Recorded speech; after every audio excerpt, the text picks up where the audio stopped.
Good morning, friends. Today we have gathered here for a lecture on Romeo and Juliet. The topic that we will be dealing with is Romeo and Juliet as a play of desperation. This is Himanshu Srivastav. With me in the studio is Dr. Piyush Joshi. He has come from HM Patel Institutions. He is the coordinator of MA program. I'd just like the students first to have a clip of 3 to 4 minutes, which is a flip book. So over to my presentation, please.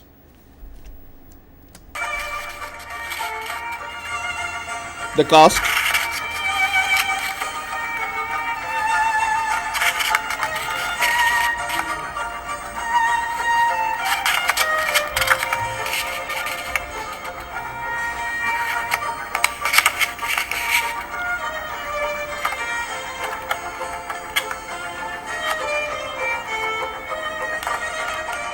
Most of the scenes of Act 1 have been collected over here in the in this flip book.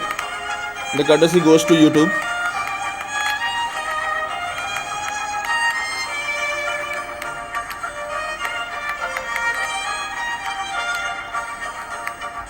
A scene where Romeo meets Juliet and falls in love.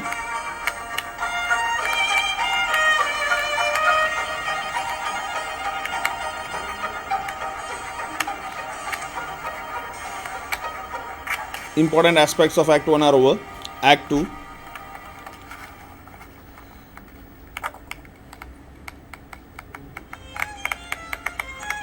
The balcony scene, very famous scene,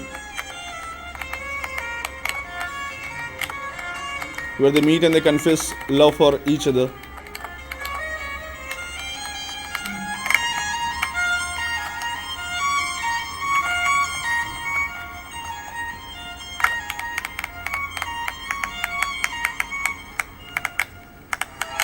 Through this flip book, we are just trying to concentrate on certain major aspects.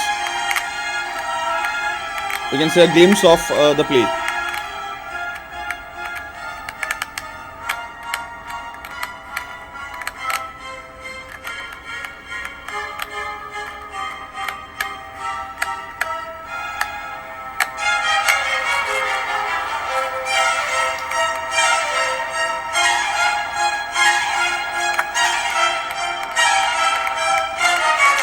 Friar plays a very important role in this play, and that would be discussed by Dr. Joshi. The last act.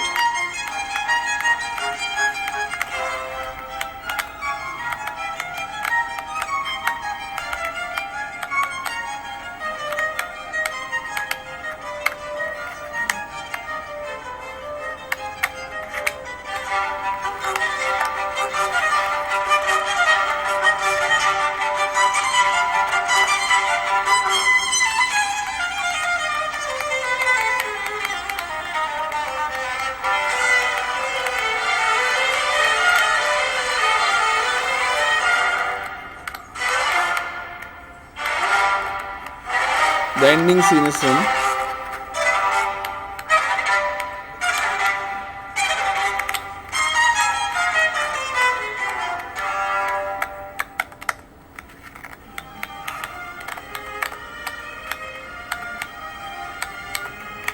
That's it.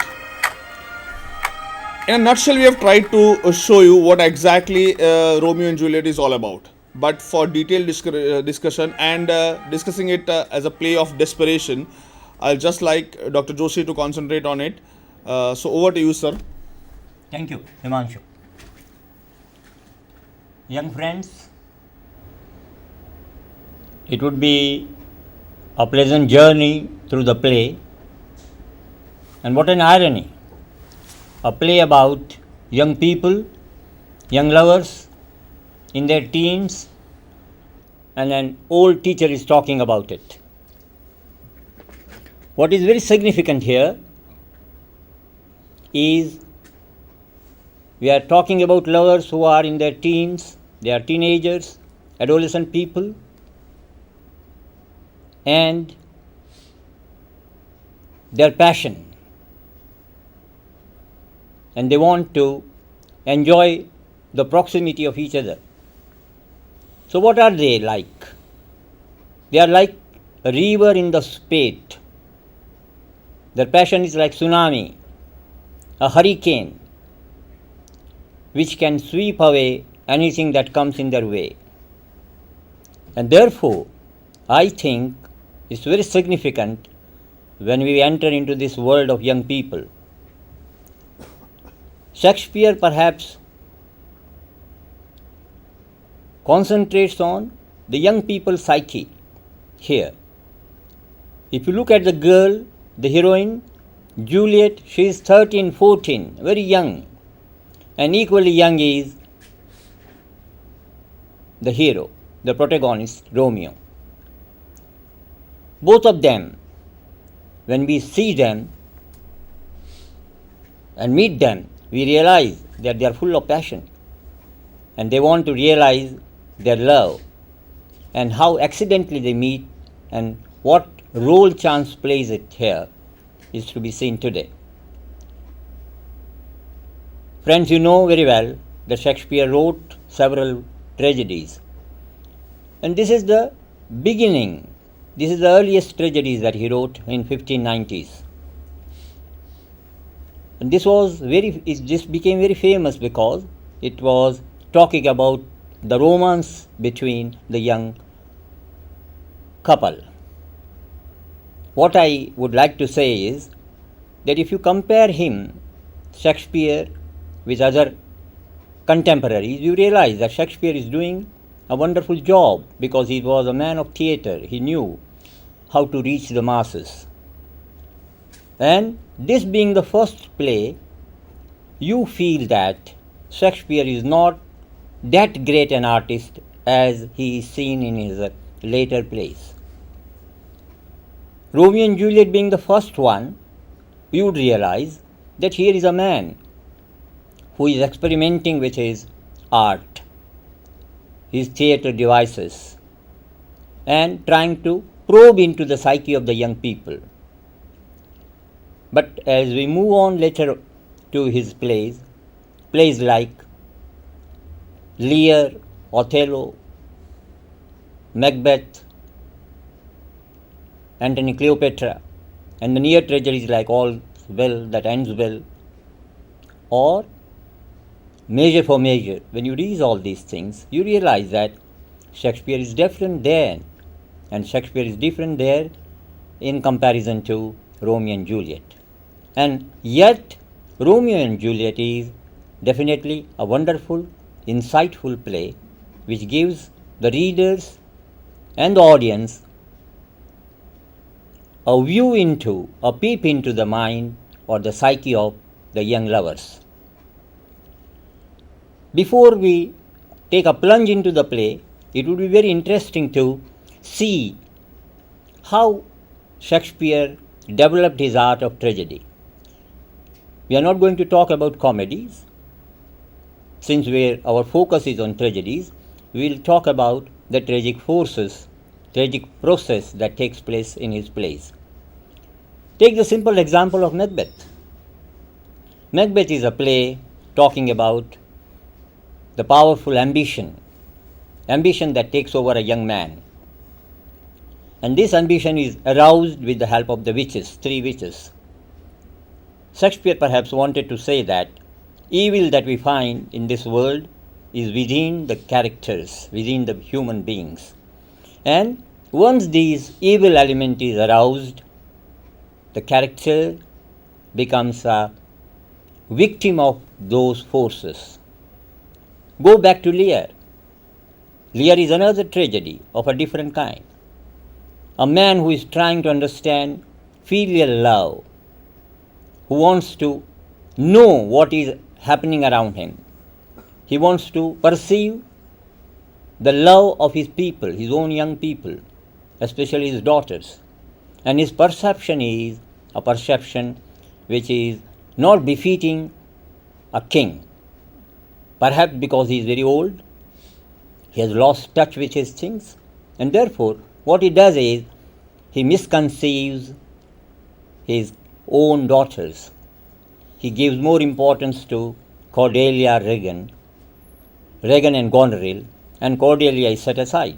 So this is what happens here in Lear. When we see Lear suffers, or he is a tragic character because he suffers because of his own perception. Go to Othello. When we talk about Othello, Othello is a Moor, a black man fallen in love with a white woman. And what a tragedy it is. It's a tragedy of jealousy. What Shakespeare calls it, green-eyed monster. Green-eyed monster takes possession of this man, and he is full of jealousy. You meet Iago. Iago is a villain, creates a problem for Othello, and out of jealousy, you know how he mercilessly strangulates his wife, and this is how the tragedy occurs. So when we go through these things, one thing that becomes very significant to us is Shakespeare in his later plays, as a mature artist, mature dramatist, makes use of soliloquies, inner conflicts. But this being the first play, we find in Romeo and Juliet, there are external conflicts. Conflicts are there, but they are in the external world. And there is hardly any room for the portrayal of inner conflicts in this play. That's why when we enter into the play, we get lost in the beautiful poetry. We get lost in the violence. We get lost in the lust that is around us. And when we enter the city of Verona, we realize that there is a chaos. There is an absence of order. And the Prince Aeschylus is trying hard to establish law and order. His presence is a presence of some kind of an order which is required for the city of Verona. But we enter into the city of Verona and into this play called Romeo and Juliet, wherein we find that the play is typically dealing with the emotions and feelings of young lovers, and there is an absence of villain. In almost all his tragedies, we find that there are several villains. But here is the first play where there is basically no villain. You don't come across a villain here. And yet, something happens, and the poor young lovers have a very short, brief life of passion realization, consummation of their love, and then they go into oblivion. They die. What is this? Why is this play very significant? I'll try to tell you about the situation that is presented by Shakespeare in Romeo and Juliet. The first thing that we need to do is we have to go to the two prominent families, the Montagues and the Capulets. What are they known for? They are known for their feud, the strife, the enmity between the two families. They are very powerful people, powerful homes. And what are they doing? They have passed from one generation to another whatever they have with them, the element of enmity.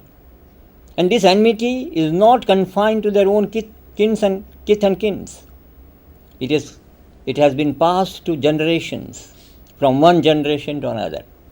The readers or the audience are not allowed to know what kind of enmity it is, what it is for. But we come to know that they are